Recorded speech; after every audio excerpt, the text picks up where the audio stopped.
আমার মেয়ের ডিপার্টমেন্টে আমার মেয়ের আন্ডারে 75টা পেশেন্ট ছিল, প্লাস অন্য অন্য আরও 3-4টে ইউনিট আছে, তার মানে 150 পেশেন্ট চেস্ট মেডিসিনে আছে।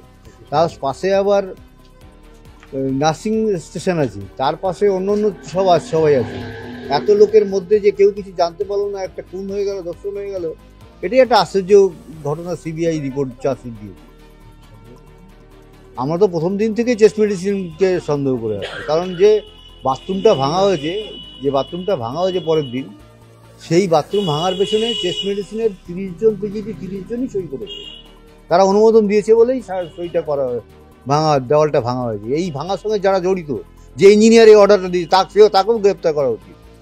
এবং প্রতিষ্ঠান, এটা যে প্রতিষ্ঠানের প্রধান হচ্ছে প্রিন্সিপাল, স্বাস্থ্য সচিব, কারোরই সবাই কর্তব্যকে অবহেলা করেছে। আমার মেয়ের যে মৃত্যু হয়েছে তার বিরুদ্ধে কেউ মানে নিজস্ব ইচ্ছায় এফআইআরটা পর্যন্ত করেনি। না, যাওয়া পড়বে না, এটা আমরা করতে দেব না। আজ পর্যন্ত জীবনে যা যা জিনিস আমি চেয়েছি সব অর্জন করেছি, এবং এটাও আমি আমার মেয়ের বিচার চাই, এটা আমি বিচার নিয়েই চাই।